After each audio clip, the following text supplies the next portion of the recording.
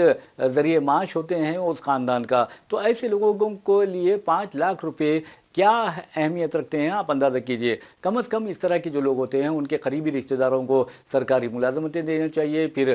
Double bed room مکانات دینا چاہیے، اور اس کے علاوہ اچھا خاصا معاوضہ کم از کم 25 لاکھ روپے معاوضہ ادا کیا جانا چاہیے حکومت کی طرف سے۔ لیکن آپ کو بتا دوں کہ ہمارے وزیر اعظم نریندر مودی فوراً اعلان کر دیتے ہیں 2 لاکھ روپے میری طرف سے، یعنی پرائم منسٹر ریلیف فنڈ کی طرف سے 2 لاکھ روپے، اور حکومت ریاستی حکومت کی طرف سے 2.5 لاکھ روپے، 4.5 لاکھ روپے یہ بیچاروں کو ملتے ہیں۔ لیکن 4.5 لاکھ روپے کی آج کل کیا اہمیت ہے، یہ سوچنے والی بات ہے۔ تو یہ معاوضے کی رقم میں اضافہ کیا جانا چاہیے۔ پرائم منسٹر ریلیف فنڈ سے جو رقم دی جاتی ہے، ہندوستان کوئی چھوٹا ملک نہیں ہے، ایک عظیم ملک ہے، ایک خوشحال ملک ہے، جیسا کہ وزیر اعظم کہتے ہیں وکست بھارت، یعنی ترقی یافتہ بھارت میں وہ تبدیل کر چکے ہیں۔ اور تو ایسے میں وزیر اعظم نریندر مودی کو بھی سوچنا چاہیے کہ پرائم منسٹر ریلیف فنڈ کے لیے 2 لاکھ روپے پرائم منسٹر ریلیف فنڈ سے مہلوکین کے ارکان خاندان کو دیے جاتے ہیں، جبکہ وزیر اعظم کے پاکٹ میں جو پین ہوتا ہے اس کی قیمت کے بارے میں کہا جاتا ہے کہ وہ لاکھوں روپے کا ہوتا ہے۔ تو کم از کم انہیں یہ سوچنا چاہیے۔ وزیر اعظم کا جو لباس ہوتا ہے اس کے بارے میں کہا جاتا ہے کہ 12 سے 15 لاکھ روپے کا یہ لباس ہوتا ہے، کیونکہ حالیہ عرصے کے دوران آپ نے دیکھا کہ ان کے لباس کی نیلامی کی گئی تو 14 یا 15 لاکھ روپے موصول ہوئے۔ تو آپ وزیر اعظم کی جو گوگلز ہوتے ہیں، اینک جو ہوتی ہے، اس کی قیمت بھی لاکھوں میں ہوتی ہے۔ تو آپ اندازہ کیجئے۔ لیکن آپ کو یہ بھی بتانا چاہیے کہ وزیر اعظم نریندر مودی ڈاکٹر منموہن سنگھ کے اگر نقش قدم پر چلتے تو ان کے جیب میں لاکھوں روپے کا پین نہیں ہوتا، بلکہ 5 روپے سے لے کر 10 روپے کا پین ہوتا ہے۔ تو یہ چیزیں بہت زیادہ اہمیت رکھتی ہے۔ سمپلسٹی ہونی چاہیے، ہیوملٹی ہونا چاہیے، یعنی سادگی، عاجزی، وہ انکساری انسان میں ہونا چاہیے، اور انسان جو ہے وہ بالکل سادگی سے اپنی زندگی گزارنا چاہیے۔ مثال کے طور پر آپ کو بتا دوں کہ سابق وزیر اعظم لال بہادر شاستری ایک نعرے کے لیے بہت زیادہ شہرت رکھتے ہیں، اور وہ نعرہ ہے جے جوان جے کسان۔ انہوں نے یہ نعرہ دیا تھا، لیکن آپ کو بتا دوں کہ وہ اس قدر سادگی سے زندگی گزارتے تھے کہ ان کے یعنی بحیثیت وزیر اعظم جب وہ خدمات انجام دے رہے تھے تو گھر والوں نے، بچوں نے کہا کہ دیکھیں پتا جی ہمارے پاس نہ گاڑی ہے، حالانکہ آپ پرائم منسٹر کے عہدے پر فائز ہیں۔ تب لال بہادر شاستری نے 5,000 روپے اس وقت اسٹیٹ بینک آف انڈیا سے قرض لیا، لون لیا، تاکہ گاڑی خریدے، اور گاڑی انہوں نے ایک فیٹ خریدی تھی، یعنی بچوں کی ضد پر۔ تو آپ اندازہ کیجئے کہ کس قدر وہ سادگی سے زندگی گزارا کرتے تھے۔ اور آج ہمارے وزیر اعظم نریندر مودی کو دیکھیے، آپ ان کا لباس دیکھیے، ان کے شوز دیکھیے، ان کا سوٹ، ان کا بوٹ دیکھیے، ان کا پین دیکھیے، ان کا گوگلز دیکھیے، یعنی اینک دیکھیے، چشمہ اسے دیکھیے، تو آپ کو اندازہ ہوگا کہ وہ کس طرح کی ٹھاٹ باٹ کی زندگی گزارتے ہیں۔ جبکہ جو عوامی لیڈر ہوتے ہیں، نہ انہیں بچے، نہ بیوی، نہ بچے، آپ اس طرح کی ٹھاٹ باٹ کی زندگی گزارتے ہیں، تو میں سمجھتا ہوں کہ وزیر اعظم نریندر مودی کو تمام ہندوستانیوں کو اپنے بچے سمجھنا چاہیے اور ان پر خرچ کرنا چاہیے۔ اب آپ کو بتا دوں ڈاکٹر اے پی جے عبد الکلام نے بھی شادی نہیں کی تھی، اور آپ کو یہ بھی بتا دوں لیکن انہوں نے جس انداز میں کام کیا کرتے تھے، جیسا کہ رمضان کے دعوت افطار راشٹرپتی بھون میں ہوتی تھی، لیکن انہوں نے کہا کہ میں دعوت افطار ان بچوں کو لیے دوں گا جو یتیم و یسیر ہے۔ تو بہرحال انہوں نے راشٹرپتی بھون میں ان بچوں کو بلایا، اور راشٹرپتی بھون قرأت کلام پاک سے گونج اٹھا۔ اور آپ کو بتا دوں کہ انہوں نے سرکاری پیسے سے نہیں بلکہ اپنے ذاتی یعنی جیب کی رقم سے ان بچوں کے لیے تحفے تحائف کا انتظام کیا۔ یہ ہوتی ہے فرض شناسی، یہ ہوتی ہے دیانتداری، یہ ہوتا ہے عہدے کا استعمال۔ آپ عہدے کا استعمال کریں گے، ہندو کو الگ سمجھیں گے، مسلم کو الگ سمجھیں گے، اور کس طرح ہمارے وزیر اعظم نریندر مودی بدنام ہے آپ اچھی طرح جانتے ہیں۔ گجرات فسادات کو لے کر تو ان پر کئی الزامات یعنی سنگین الزامات عائد کیے گئے تھے۔ یہ الگ بات ہے کہ عدالتوں نے انہیں کلین چٹ دے دی ہے، لیکن سب سے بڑی جو عدالت ہوتی ہے وہ اوپر کی عدالت ہوتی ہے، یعنی اللہ عز و جل کی عدالت ہوتی ہے، اور وہ سب سے برتر ہوتی ہے۔ اور یقین مانیے کہ اگر آپ دنیا میں عدالتوں سے آپ کو بری الذمہ قرار دیا جاتا ہے، آپ کو کلین چٹ دی جاتی ہے، لیکن وہاں کی عدالت سے آپ نہیں بچتے۔ لیکن آج یہ حال ہو گیا ہے کہ اللہ نے دنیا میں ہی ایسے لوگوں کو سزا دینے کا یعنی عمل شروع ہو گیا کر دیا ہے جو دنیا میں لوگوں کو تکلیف دیتے ہیں، لوگوں کے لیے تباہی و بربادی کا سامان کرتے ہیں، ان کے قتل عام کو یقینی بناتے ہیں یا ان کا قتل عام کرواتے ہیں۔ تو بہرحال ناظرین، سنجیو بھٹ کو یاد رکھیے، سنجیو بھٹ نے حق گوئی و بے باکی کا حق کے ذریعے یعنی ایوان اقتدار میں ہلچل مچا دی تھی، لیکن آپ نے دیکھا کہ کس طرح حکومت گجرات میں انہیں سزائے عمر قید سنائی گئی، اور یہ بی جے پی کی حکومت میں ہوا ہے۔ اور ان کا قصور یہ تھا کہ انہوں نے وزیر اعظم نریندر مودی پر، جب کہ وہ 2002 میں گجرات کے چیف منسٹر تھے، یہ الزام عائد کیا تھا کہ مودی نے بحیثیت چیف منسٹر تمام پولیس عہدیداروں کو کو یہ کہا تھا کہ وہ مسلمانوں پر جو حملے ہوں گے یعنی انتقامی رد عمل کا جس طرح اظہار کیا جائے گا اسے نہ روکیں۔ تو یہ سنجے بھٹ نے کہا تھا۔ بعد میں آپ کو بتا دوں کہ مودی کو اس بارے میں بھی کلین چٹ دے دی گئی، تو عدالتوں سے تو وہ بری ہو گئے۔ تو بہرحال ناظرین، آپ کو بتا دوں کہ مودی جی نہ زکیہ جعفری سے بری ہو سکتے ہیں اور نہ ہی آپ بلقیس بانو کے ساتھ جو کچھ ہوا اس سے بری ہو سکتے ہیں، کیونکہ اس وقت وہ چیف منسٹر تھے۔ تو بہرحال ناظرین، ایک اور خبر کی جانب ہم آپ کو لیے چلتے ہیں اور آپ کو بتاتے ہیں کہ ریاست تلنگانہ میں SIR کا عمل تو مکمل ہو چکا، اور پھر آپ کو بتا دوں کہ تقریباً 92.8 لاکھ یعنی 92,80,000 جو ہے ان لوگوں کو نوٹسیں دی جا رہی ہے۔ اور یہ آپ کو بتا دوں کہ چیف الیکٹورل آفیسر کے مطابق اب تک 2 لاکھ سے زائد لوگوں کو نوٹسیں دے دی گئی ہیں۔ اور آپ کو یہ بھی بتانا ضروری ہے کہ یہ جو نوٹسیں دی گئی ہے یعنی 92,98,80,000 ان میں 60,50,000 ایسے ووٹرز ہیں جن میں انامولیز یعنی ان میں ہجوں کی غلطیاں، اسپیلنگ مسٹیکس، اور دوسرے یعنی عمر کا گیپ، یعنی اپنے دادا دادی سے، نانا نانی سے، ماں باپ سے اور بھائی بہنوں سے بہت زیادہ فرق ہے عمر میں یا بہت کم فرق ہے، تو ایسے لوگوں کو نوٹسیں دی گئی ہے، اور ان کی تعداد جو ہے وہ 60,50,000 ہے، جبکہ 32,30,000 ایسے ووٹرز ہیں جنہیں نوٹسیں دی جا رہی ہے وہ ان میپڈ ہے، انہوں نے میپنگ نہیں کروائی SIR 2002 میں اپنے نام کے ساتھ، تو ان کو بھی نوٹسیں دی جا رہی ہے۔ اسی دوران chief electoral officer mister Sudarshan Reddy نے واضح کیا کہ اگر کوئی ہیئرنگ کے دوران یعنی جب سماعت کے دوران جب نوٹسیں دی جائے گی تو ان کے کیس کی سماعت کی جائے گی کہ بھائی آپ کے نام میں یہ غلطی ہے، آپ دستاویزات پیش کیجئے، آپ کو تاریخ بھی دے دی جائے گی۔ تو جب اس سماعت کے دوران اگر فورجڈ یعنی جعلی سرٹیفکیٹس یا فیبریکیٹڈ توڑ مروڑ کر آپ سرٹیفکیٹ پیش کریں گے تو آپ کے خلاف BNS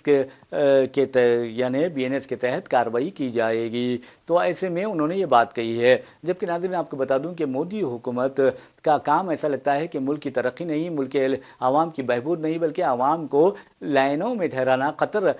یعنی قطاروں میں ٹھہرانا اس کا کام بن گیا ہے، اور انہیں مصروف رکھو، عوام کو مصروف رکھو، اور ان کے جو اہم مسائل ہیں ان سے عوام کی توجہ ہٹا دی جا سکے۔ اور یہ میں نہیں کر رہا ہوں بلکہ اپوزیشن قائدین بھی کر رہے ہیں کہ جو اہم مسائل ہندوستان کو درپیش ہے، ہندوستانیوں کو درپیش ہے، خاص طور پر آپ دیکھیں گے بے روزگاری کا مسئلہ بہت زیادہ سنگین ہو گیا ہے، مہنگائی کا مسئلہ بہت زیادہ سنگین ہو گیا ہے، حد تو یہ ہے کہ اب شکر کی قیمت میں اور انڈوں کی قیمت میں تک اضافہ ہو گیا ہے، عام آدمی کا جینا محال ہو گیا ہے، دالوں کی قیمت میں اضافہ ہو گیا ہے، اور بیماریوں بڑھتی جا رہی ہیں، اور ادویات کی قیمت میں اضافہ ہو گیا ہے۔ تو مودی حکومت میں ان تمام یعنی خامیوں کو، برائیوں کو منظر عام پر لانے والوں کے خلاف اقدامات کیے جا رہے ہیں، ان کی نشاندہی کرنے والوں کے خلاف اقدامات کیے جا رہے ہیں، اور ان کو تعصب و جانبداری کا نشانہ بنایا جا رہا ہے، قانونی کارروائیوں کا بھی نشانہ بنایا جا رہا ہے۔ SIR کے بارے میں خود اپوزیشن نے کہا کہ یہ BJP کا ہتھیار ہے، اور یہ ہتھیار جو ہے الیکشن کمشنر، خاص طور پر چیف الیکشن کمشنر گیانیش کمار پر بھی سنگین الزامات عائد کیے گئے ہیں کہ وہ مودی اور امت شاہ کے اشاروں پر ناچ رہے ہیں۔ حالانکہ گیانیش کمار نے اس بات کی تردید کی ہے، تاہم راہل گاندھی نے 1 نہیں 2 نہیں بلکہ 3 مرتبہ پاور پریزنٹیشن کے ذریعے یہ اپنے الزامات کو پورے دلائل کے ساتھ عوام کے سامنے پیش کیا، میڈیا کے سامنے پیش کیا، لیکن الیکشن کمشنر ان کا کچھ نہیں بگاڑ سکا۔ اور الیکشن کمشنر کا یہی کہنا تھا کہ آپ الزامات ثابت کیجئے، آپ الزامات ثابت کیجئے۔ اگر آپ الزامات ثابت نہیں کرتے تو پھر راہل گاندھی کے خلاف الیکشن کمشنر کو چاہیے تھا، الیکشن کمیشن آف انڈیا کو چاہیے تھا کہ وہ مقدمات درج کرے، تب کہیں پتہ چلتا کہ کون جھوٹا ہے اور کون سچا ہے اور کون کس کے اشاروں پر ناچ رہا ہے۔ تو کہنے کا مطلب یہ ہے کہ ناظرین، SIR تلنگانہ میں ہوا ہے، آپ نے دیکھا کہ کس طرح بہار میں